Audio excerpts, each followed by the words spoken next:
ഇപ്പോൾ സംസാരിച്ച മൂന്ന് പ്രധാനപ്പെട്ട അതിഥികളും പറഞ്ഞൊരു കാര്യം, നിലനിൽപ്പ് എന്നത് പ്രധാനമാണ്. പത്രത്തിനായാലും ഇപ്പോൾ പരസ്യം കൊടുക്കുന്ന ഒരു പരസ്യദാതാവിനായാലും ഒക്കെ അയാൾ മുടക്കുന്ന പൈസയ്ക്കുള്ള മൂല്യം തിരിച്ചു കിട്ടണം. അപ്പോൾ ഏത് നൂതന മാർഗങ്ങളും സ്വീകരിക്കും. അത് മാത്രമല്ല, ഇപ്പോൾ ഈ ഇത്തരം വാർത്തകളിലൂടെ പറ്റിക്കപ്പെടേണ്ട ഒരാളല്ല നമ്മുടെ സമൂഹം. സോഷ്യൽ മീഡിയയിൽ കൂടെ ആയാലും യൂട്യൂബ് ചാനലുകളിൽ നിരവധി ആയാലും എന്തൊക്കെ പറ്റീരുകളും വെട്ടീരുകളും തട്ടിപ്പുകളും കളിപ്പീരുകളും ഒക്കെ നടക്കുന്നുണ്ട്.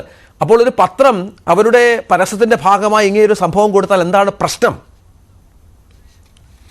ആദ്യത്തെ കാര്യം, ഞാനൊരു പത്രത്തിൽ നിന്ന് പ്രതീക്ഷിക്കുന്ന ചില ആധികാരികതകളുണ്ട്.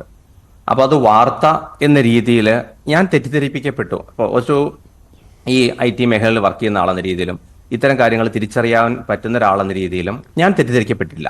കാരണം ഞാൻ ഇപ്പം നേരത്തെ ശ്രീജിത്ത് പറഞ്ഞ പോലെ ഞാൻ പത്രമാണ് കണ്ടത്, പൂർണ്ണമായി എൻ്റെ സമഗ്രമായിട്ട് ആ പേജാണ് ഞാൻ കണ്ടത്.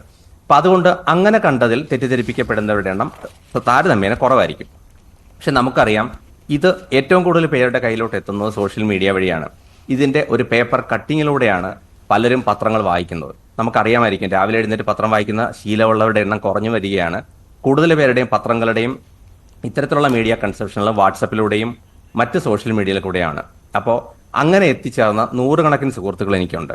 അപ്പോൾ അതിനകത്ത് അവർ കാണുന്ന ഈ കട്ടിങ്ങിലുള്ള വാർത്ത എന്താ? എൻ്റെ ഡിജിറ്റൽ കറൻസിയിലേക്കുള്ള പൂർണ്ണമായ മാറ്റം, അത് മനോരമയിലെ വാർത്ത, മാതൃഭൂമിയിലെ വാർത്ത. എനിക്ക് സംശയിക്കേണ്ട കാര്യമൊന്നുമില്ല. അപ്പോൾ ഒരു സ്ഥാപനം അത് പരസ്യം കൊടുക്കുന്നത് തെറ്റൊന്നുമല്ല. പക്ഷേ ഒരു പത്രസ്ഥാപനത്തിന് അവരുടെ എഡിറ്റോറിയൽ പോളിസി ഉണ്ടാവണം. ആളുകളെ തെറ്റിദ്ധരിപ്പിക്കാത്ത പരസ്യങ്ങൾ. മാർക്കറ്റിംഗ് ഫീച്ചർ എന്ന് അതിൻ്റെ മുകളിൽ എഴുതി വെച്ചിട്ടുണ്ടെന്ന് പറഞ്ഞു, ശരിയാണ്. പക്ഷെ ആളുകൾ ഫൈൻ പ്രിന്റുകൾ വായിച്ചുകൊണ്ടാണോ പത്രം വായിക്കുക? എനിക്ക് ശീലമുള്ള, വർഷങ്ങളായി ശീലമുള്ള രീതിയിൽ പത്രങ്ങളുടെ പുറത്തുള്ള ഏറ്റവും ആദ്യത്തെ പേജുകളിൽ ജാക്കറ്റ് അഡ്വർടൈസ്മെന്റുകൾ വരുമെന്ന് ചിന്തിക്കാൻ എനിക്ക് പറ്റും. പക്ഷെ അത് തുറന്നു കഴിഞ്ഞാൽ ഞാൻ പ്രതീക്ഷിക്കുന്നത് വാർത്തയാണ്.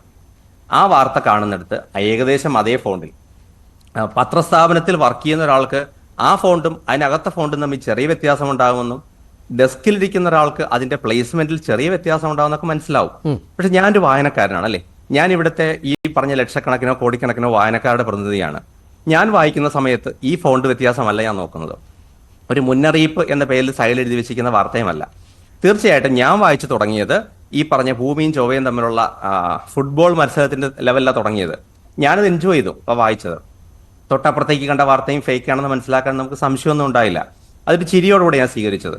പക്ഷെ കുറച്ച് കഴിഞ്ഞപ്പോൾ എനിക്ക് മനസ്സിലായി, എൻ്റെ സുഹൃത്തുക്കൾ, വളരെയധികം പ്രൊഫഷണലായിട്ട് വർക്ക് ചെയ്യുന്നവർ, പല സ്ഥാപനങ്ങളിൽ വർക്ക് ചെയ്യുന്നവർ, ഇവരൊക്കെ ഈ വാർത്ത ബന്ധുക്കൾ ഉൾപ്പെടെയുള്ളവർ ഈ വാർത്ത ആധികാരികമാണ് എന്ന് വിശ്വസിച്ചിട്ടുണ്ട്. ഞാൻ വിശ്വസിക്കുന്നത് ഒരാളെങ്കിലും അങ്ങനെ തെറ്റിദ്ധരിപ്പിക്കാൻ ഇടയായിട്ടുണ്ടെങ്കിൽ ആ വാർത്തയ്ക്ക് അതിൻ്റെതായ കുഴപ്പമുണ്ട്. സ്ഥാപനത്തിന് പരസ്യം കിട്ടുന്നു എന്ന് പറഞ്ഞു. I will say be in the news for good reason. അതാണ് എനിക്ക് ആദ്യം പറയാനുള്ളത്. ഇപ്പൊ ഇത്രയും കാലം നടത്തിയ ഈ യൂണിവേഴ്സിറ്റിയുടെ പരസ്യങ്ങളൊക്കെ നമ്മൾ ശ്രദ്ധിച്ചിട്ടുണ്ട്. നമുക്കതിന് കുഴപ്പമില്ല. മറിച്ച് പോകുന്നു, നമുക്കത് ആപ്ലിക്കബിൾ അല്ലാത്തതുകൊണ്ടാണ്. അത് പ്രസക്തമായ ആൾക്കാരത് കാണുകയും അവർ പ്രതികരിക്കുകയും ചെയ്യും. ഇപ്പൊ കേരളം ഒന്നടങ്കം ഒരു പരസ്യത്തെക്കുറിച്ച് സംസാരിക്കുന്നു, ഇതിനെക്കുറിച്ച് പറയുമ്പോൾ അതൊരു പോസിറ്റീവ് ന്യൂസ് ആണെന്ന് പറയുന്നത് എന്തായാലും എനിക്ക് മനസ്സിലാകുന്നില്ല. ഇനി അത് എഴുതിയ വാർത്തയുടെ കണ്ടന്റ്സിലേക്ക് തന്നെ വന്നാൽ, ഈ പറഞ്ഞ കാര്യങ്ങളൊക്കെ 25 വർഷം കഴിഞ്ഞ് മാത്രമേ പറ്റൂ അല്ലെ വരൂ എന്ന് സങ്കല്പിക്കുന്ന, അത് എഴുതിയുണ്ടാക്കിയ ആളെക്കുറിച്ച് എനിക്ക് മനസ്സിലാകുന്നില്ല. ഡിജിറ്റൽ കറൻസികളൊക്കെ വളരെ നമ്മുടെ തൊട്ടടുത്ത് നിൽക്കുന്ന ഒരു കാര്യമാണ്.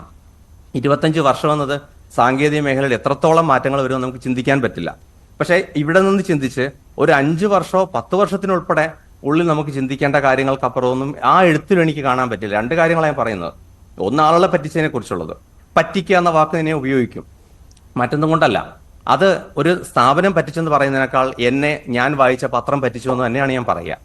ആ സംശയമുണ്ടെങ്കിൽ ഇത് വായിച്ചിട്ടുള്ള നൂറുകണക്കിനോ ലക്ഷക്കണക്കിനോ ഉള്ള വായനക്കാരോട് ചോദിച്ചു നോക്കുക, എത്രത്തോളം ശക്തമായ രീതിയിലാണ് ആളുടെ പ്രതിഷേധമുള്ളത്.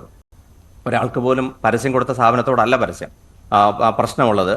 ഇതൊരു അഡ്വർട്ടോറിയൽ പോളിസികൾ ഉണ്ടാവും ഏത് പത്രത്തിനും.